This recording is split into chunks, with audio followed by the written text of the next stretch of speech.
Alors, il y a les mémoires d'Edem Kodjo qui sont sorties. Ça, c'est aussi très intéressant.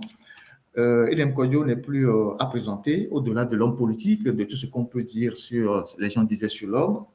Et c'était quand même quelqu'un d'assez dense qui est à la fois politique, littéraire et diplomate. Donc, les mémoires d'Edem Kodjo sont sorties et voilà la page des mémoires d'Edem Kodjo. Pour ceux qui sont férus de lecture, ceux qui aiment lire, je vous invite à aller chercher ce livre-là. Je pense qu'il est à 34 euros ou quelque chose comme ça. Ce sont les mémoires d'Edem Kodjo. Et ayant été l'un des journalistes, l'un des derniers journalistes à interroger Edem Kodjo, c'est nous qui avons fait pratiquement la toute dernière interview à Edem Kodjo. Et après, il n'a plus fait une interview dans un journal, il est décédé après, paix à son âme. Et je me souviens qu'on a discuté de beaucoup de choses, bon, des choses que je ne dirai pas ici, on a échangé énormément. C'est quelqu'un qui avait un profond attachement au journal alternatif, il lisait nos chroniques, il envoyait des réponses et tout et tout. Et donc, il a sorti ses mémoires. Je reste convaincu qu'il y a beaucoup de choses qui seront dans ces mémoires-là. Il y a énormément de choses qui vont être dans ces mémoires-là. Il faut le trouver, il faut le lire, parce que la politique au Togo, c'est aussi ça. La politique au Togo, c'est aussi ça. Il faut lire ceux qui ont eu, les hommes politiques qui ont eu comment appelle-t-on, qui ont eu le flair de rédiger leur mémoire avant de mourir. Ils ont laissé certainement beaucoup de choses. Il faut lire ça pour comprendre comment ça a été la scène politique, les relations entre les gens, les jeux d'alliance et tout ça, et tout, et tout, et tout. Parce que dans l'opinion, dans l'opinion, l'image qu'on a de l'homme, parfois, ce n'est pas la même image dans ses relations avec ses pairs de l'opposition. Et j'en sais un peu. Et je vous avais dit d'ailleurs une fois, les relations entre Edem Kodjo, par exemple, et Agboibo. Aujourd'hui, les deux sont décédés, mais sur la place publique, vous allez croire que c'est des ennemis jurés, mais derrière les rideaux, c'est des gens qui se fréquentaient et qui essayaient de s'aider quand l'un ou l'autre est en difficulté. Ça aussi, c'est factuel. Donc, il faut chercher ces mémoires-là. Moi-même, je viens de voir l'affiche aujourd'hui. Je vais aller chercher ça dans une librairie. Je ne sais pas si je trouve ça ici. Je vais acheter pour lire et voir tout ce qu'il a mis dans son mémoire. Je vais passer rapidement sur une série d'articles que nous avons écrits cette semaine. On a fait un article sur notre site internet, bien sûr. On a fait un article sur le problème des visas. Je vous avais dit le dimanche dernier que cette semaine, les Américains allaient fixer les conditions pour l'obtention des visas. Et ça a été fait. Et donc, désormais, comme vous avez lu sur notre site internet, pour prendre un visa et aller aux États-Unis, il faut déposer une caution de 15 000 $, entre 5 et 15 000 $. Donc, c'est l'officier d'entretien qui vous fixe la caution que vous devez déposer, donc entre 5 et 15 000 $. Et cet argent, vous le déposez et je pense sur un compte. Ils vous donneront un link. Ce n'est pas de l'argent donné à l'ambassade. Il y a une application sur laquelle, une plateforme sur laquelle vous allez virer l'argent avec une carte de crédit et vous mettez les 15 000 $ là-dessus. Et puis après, si on ne vous donne pas le visa, je pense qu'il a été dit qu'on vous retourne les sous. On vous retourne les sous. Mais si vous avez le visa, les 15 000 $ sont bloqués. Et quand vous allez revenir de votre voyage, vous revenez les chercher. Et donc, ça, c'est les nouvelles dispositions qui commencent à partir du 21 janvier. 21 janvier. Et ensuite, ils ont défini les 3 aéroports où il faut obligatoirement atterrir. Donc, si vous êtes concerné par ces restrictions, puisque le Togo est sur la liste orange, il n'y a que 3 aéroports aux États-Unis où votre vol d'arrivée peut atterrir. Donc, il y a l'aéroport de Boston, il y a l'aéroport JFK, donc John Fitzgerald Kennedy, je pense que c'est Fitzgerald Kennedy, je ne sais pas si c'est à New York, et il y a Dulles, il y a Washington Dulles. Donc, c'est les 3 aéroports sur lesquels, où vous devez forcément atterrir. Donc, tous les pays, ok, JFK, c'est New York, d'accord, merci pour la précision. Donc, il y a Boston, il y a JFK, donc JFK, c'est New York, et il y a Washington Dulles. Donc, tous les pays qui sont concernés par cette fiche orange, et qui sont frappés par ces restrictions de 15 000 $, de tout ça, si vous devez voyager de votre pays vers les États-Unis, vous avez seulement le choix d'atterrir entre les 3 aéroports. C'est les 3 aéroports. Donc, c'est une manière de mieux contrôler les gens. Donc, vous atterrissez à New York, donc à John Fitzgerald Kennedy Airport, vous atterrissez à Boston ou vous atterrissez à Washington Dulles. Donc, voilà les 3 aéroports qu'ils ont retenus. Et selon une source que j'ai contactée cette semaine du côté du département, la source m'indique que maintenant que ces conditions sont fixées, ils vont accélérer le rapatriement de tous ceux qui ne sont pas en règle, tous ceux qu'ils ont identifiés, comme ils sont arrivés, ils ne vont pas rester dans leur pays. Ils vont maintenant entamer cette phase-là pour rapatrier les gens.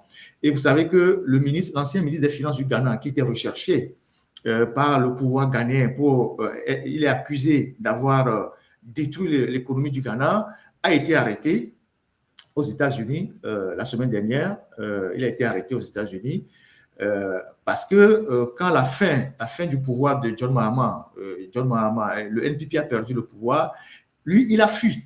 Il est parti aux États-Unis parce qu'il avait un visa et il est parti rester aux États-Unis. Et le gouvernement ghanéen a mis une notice rouge pour Interpol. Et donc, ce ministre des Affaires étrangères, j'oublie encore son nom, il va être rapatrié au Ghana où il était recherché. Et ça, la leçon à tirer, c'est que ce n'est pas parce que vous avez détourné de l'argent en Afrique, que vous avez des visas ou des résidences aux États-Unis, que vous allez fuir pour aller rester là-bas. Les choses sont en train de changer. Les choses sont en train de changer. Voilà, Ofori-Atta, voilà, c'est le nom du ministre. Donc, il a été arrêté aux États-Unis par ICE et probablement il sera extradé au Ghana parce que lui, il est recherché. Lui, il est recherché. C'est pas quelqu'un qui est allé aux États-Unis avec un visa où il est resté, mais lui, il est recherché par son pays. Donc, il va devoir rentrer au Togo, au Ghana pour rendre compte de la gestion qu'il a eu à faire comment l'appelle-t-on, du ministère de l'économie et des finances. Donc, ça, c'est un article que vous pouvez retrouver sur notre site. Il y a un autre article sur notre site, c'est Aura Bank. Aura Bank, qui a fermé 4 de ses agences la semaine dernière. La situation des banques est de plus en plus difficile aujourd'hui. Donc, elle a fermé, comment appelle-t-on, l'agence de Dapon, elle a fermé l'agence de Dapon, l'agence d'Azaou, une agence à Kégué et une agence sur le boulevard. Donc, 4 agences ont été fermées. Et il y a des banques, toutes les banques au Togo aujourd'hui sont en train de traverser des difficultés à cause de l'état de notre économie. Il y a Atlantic Bank qui a fermé aussi une agence à Agnier, qui a fermé une agence dans l'immeuble Tabac. Vous pouvez trouver tout ça dans les articles. Et c'est quoi les soucis? Les banques aujourd'hui sont dans des situations très, très, très, très compliquées. Les portefeuilles des crédits pourris, les créances non remboursées, contractées par la plupart des barons ou leurs femmes. Il y a des créances totalement pourries, des créances qui sont là et que les banques n'arrivent pas à récupérer parce que ce sont des créances, des crédits qui ont été accordés aux barons, à leurs femmes et qui refusent de payer. Donc, les banques sont écrasées par ça. Il y a le marasme économique, il y a le faible taux de bancarisation. Au Togo, le FMI et la Banque mondiale situent le taux de bancarisation à 31,2%. Donc, voilà les indicateurs que je passe en direct. Et certaines agences de ces banques sont très improductives. Oui, ce sont des agences très improductives. Les agences sont improductives. Quand on fait le rapprochement entre les revenus générés et les charges d'exploitation de ces agences-là, c'est la catastrophe. Vous avez d'abord les loyers, les factures d'électricité, l'eau, le salaire du personnel. En moyenne, parfois, à l'intérieur du pays, il faut 5 personnes par agence. Les frais d'interconnexion, les frais d'acheminement de l'argent, parce qu'il y a des sociétés de sous-traitance qui ont des voitures blindées, qui font déplacer les liquidités, l'argent espèce. Il y a l'entretien des GAB, les guichets automatiques. Donc, tout ça revient excessivement cher aux banques par rapport aux clients. Vous voyez, Sunu Bank a fermé, je pense, à Canter, ils ont fermé à certains endroits. Et ça, c'est des indicateurs qui prouvent que notre pays ne marche pas bien. Et donc, certains clients qui doivent aux banques ont parfois prennent le vilain plaisir, au lieu de payer les banques, vont même assigner encore les banques devant la justice. Et finalement, ouais, on me dit qu'il y a l'agence de Bassa. Quelqu'un m'a dit qu'il veut fermer aussi l'agence de Bassa, je ne sais pas. Et donc, les employés, on me dit qu'est-ce que devenir les employés? Les employés, peut-être que s'il n'y a pas un moyen de les redresser et de les redéployer, ils vont les relâcher. C'est le chômage. C'est le chômage. Ils vont les relâcher. Et vous savez qu'à Lomé, il y a certaines banques qui font aujourd'hui à demi-journée. Je ne veux pas citer des banques, mais si vous observez très bien, il y a plusieurs banques aujourd'hui à Lomé qui ferment à 14 heures ou parfois même à 13 heures. Ils font à la demi-journée. Ça montre que notre économie a des problèmes, l'argent ne circule pas, voilà. Et donc, et puis, il y a tellement de banques au Togo que vous vous posez la question de savoir à quoi ça sert toutes ces banques qui s'installent. Il y a tellement de banques au Togo. On se pose la question, à quoi servent toutes ces banques alors qu'on a aussi les microfinances, on a les assurances. Certaines assurances font aussi dans la banque. Vous voyez. Donc, après Sunu Bank, Aura Bank et d'autres banques qui sont aussi dans ces difficultés-là, je reviendrai sur Aura Bank parce que c'est une banque assez quand même un peu bizarre qui a été créée à l'époque et qui a été installée dans la zone franche. Elle avait un statut de zone franche. Bon, ce n'est pas interdit, mais c'est quand même bizarre que ils ont installé Aura Bank dans la zone franche parce que quand on installe une banque dans la zone franche, ça signifie beaucoup de choses. Ça signifie que cette banque-là a une fiscalité préférentielle, a des clients en réalité qui sont à l'international et opèrent en devise. Et donc, et parallèlement, elle peut aussi être, je ne sais pas, on peut pousser l'analyse parce que quand on est dans la zone franche, on fait l'évasion fiscale. On fait du blanchiment aussi, on fait beaucoup de choses. Et Aura Bank, c'était la BTD que l'État, soi-disant, a privatisé. Et aujourd'hui, l'État n'a que quoi? N'a que 2%. On va voir le tableau tout à l'heure. L'État n'a que 2% dans cette banque-là, comme le tableau vert. Voilà, l'État a 2%. Ça, c'est dans le rapport de Aura Bank même. Ça, c'est le rapport de 2023. Donc, les parts de l'État togolais, c'est 2%. Où sont passées la part de l'État togolais qui était dans la BTD pour que le Togo n'ait que 2% aujourd'hui? C'est passé où? Vous avez C2A, GTA Vie qui a 2%. Vous avez des personnes physiques, on ne les connaît pas, qui ont 4%. Vous avez d'autres personnes qui ont 2%. Vous avez la Caisse nationale de sécurité sociale qui a 8%. Et vous avez le holding même, Aura Bank, le holding Aura Group SA qui a 82%. On ne sait pas qui se cache derrière le holding, mais on a une idée. On a une idée de celui ou ceux qui se cachent derrière ça. Et quand on voit le conseil d'administration là de ces structures, le tableau, voilà, vous voyez le conseil d'administration, vous voyez, ça c'est toujours sur leur site, vous voyez administrateur et personne morale, Aura Group, M. Ferdinand Ngor. Vous avez État togolais et Domori Lagbobli. Vous avez la Caisse nationale de sécurité, M. Pia Balo Ndjele Abli. Vous avez Palouki Massina, vous avez Didier Akwete, vous avez Brice Lodugnon, vous avez William, je ne sais pas quoi. Donc, vous avez les noms, et tous ces noms-là, vous pouvez les retrouver dans les rapports de Aura Bank. On reviendra sur le dossier Aura Bank, et on n'a pas suffisamment de temps aujourd'hui, mais sachez que les banques sont en difficulté. Donc, il y a cet article que vous pouvez lire. Il y a l'usine de Batopé qui a défrayé la chronique avec les expatriés qui font la pluie, le beau temps là-bas. L'usine de Batopé qui était au cœur de la polémique depuis quelques jours. Et les responsables de cette usine-là, vous savez de quelle nationalité ils sont. Je ne veux pas le dire ici en direct voilà, pour des raisons que vous savez. Donc, ce sont des expatriés. On a suffisamment parlé de ces gens. Ils ont procédé au licenciement de 8 employés, dont 3 délégués du personnel. Malgré l'opposition de la direction du travail, du préfet de Zior, du maire de Zior. Il y a eu des tractations.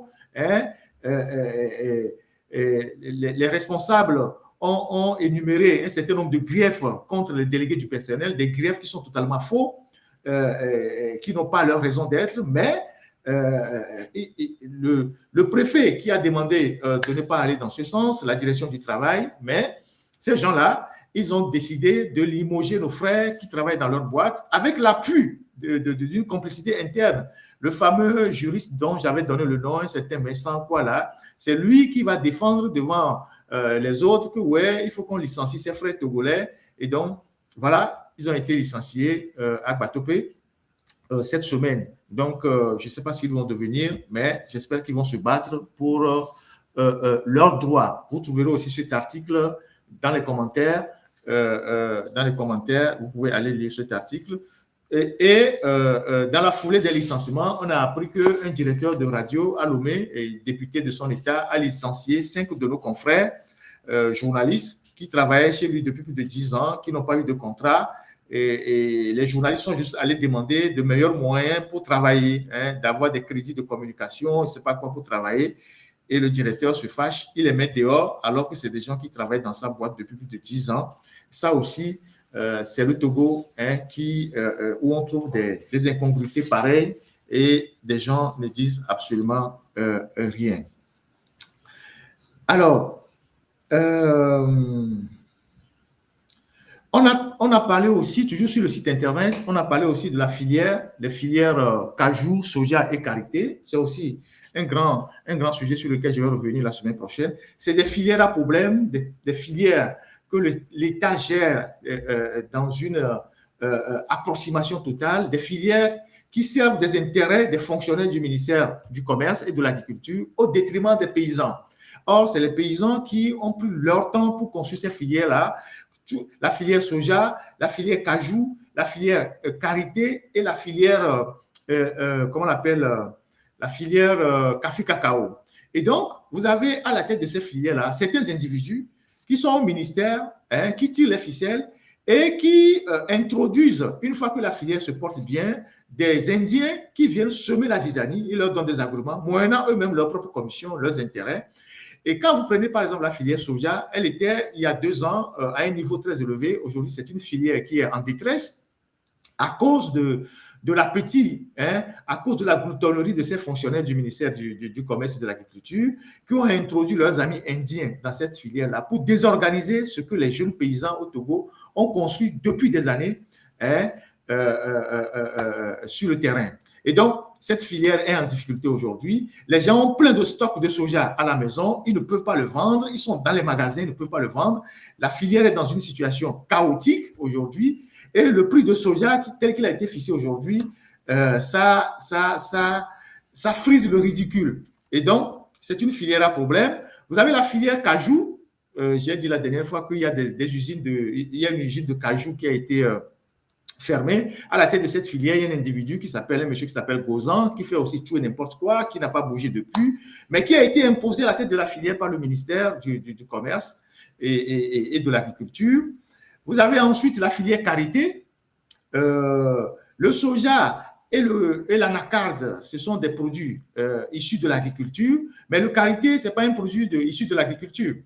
Le karité, c'est un produit de cueillette, c'est un produit forestier. Le karité, c'est un produit forestier. Or, le karité aujourd'hui est très recherché. Et donc, c'est une filière qui est très, très, très recherchée parce que le beurre de karité rentre dans la composition de beaucoup de choses, cosmétiques, margarine, pharmacie, tout. Le karité est une essence protégée. Mais aujourd'hui, cette essence-là est très menacée. Il y a les feux de brousse, il y a la désertification, il y a un certain nombre de choses qui font que le karité aujourd'hui est sous menace. Et cette filière est aujourd'hui dans les mains d'une dame qui s'appelle Madame Palitala, qui ne fait pratiquement rien, qui a bloqué la filière, qui dit que c'est son fils qui est fort Nyasingbe et c'est une filière qui est en souffrance. Et cette filière aussi est sous l'autorité du ministère de l'Agriculture. Normalement, ce n'est pas une filière, ce n'est pas un produit agricole. Le karité, c'est un produit de cueillette. Et donc, cette filière devait être normalement sous l'autorité du ministère de l'Environnement. on ne comprend pas pourquoi au Togo, ils mettent cette filière sous l'autorité du ministère de l'Agriculture, alors que le karité n'est pas un produit agricole, c'est un produit de cueillette. Vous voyez? Ça, voilà les incongruités. Et donc, les interprofessionnels que le ministère du Commerce crée partout et nulle part ne sont créés que par des décrets. Il n'y a pas de cadre juridique qui organise véritablement l'agriculture au Togo de manière à ce que les fonds qui sont prélevés sur les produits d'exportation puissent servir aux agriculteurs. Ces fonds qui sont prélevés sont dans des caisses et ça sert maintenant aux gens qui sont au ministère, alors que ces gens ont déjà leur salaire. Il y a un certain monsieur qui est le directeur directeur général du commerce, monsieur Abé Talim, qui est là depuis des années au ministère du Commerce là-bas, qui fait énormément de dégâts, qui s'entend avec les Indiens pour semer la zizanie dans toutes les filières. Je reviendrai sur son cas quand je vais vraiment m'organiser pour parler des dossiers de ces filières-là. Il y a la filière café-cacao qui est aussi dans les mains d'un certain monsieur Anselme Gouton qui dit clairement aux gens que c'est Yadema qui lui a remis la filière avant sa mort. Et donc, lui aussi, il gère la filière café-cacao comme il veut. Il dit que c'est l'héritage que Yadema lui a donné. La filière café-cacao, c'est un monsieur qui porte toujours des habits blancs. On l'appelle monsieur blanc-blanc. Il s'appelle Anselme Gouton. Donc, c'est lui qui a la filière café-cacao. Et aujourd'hui, vous allez dans les régions où on produit le café-cacao, Palimé, Daï et tout, Akoso, tout ça, c'est des trucs, les gens sont découragés. Les gens sont dans une situation de détresse totale.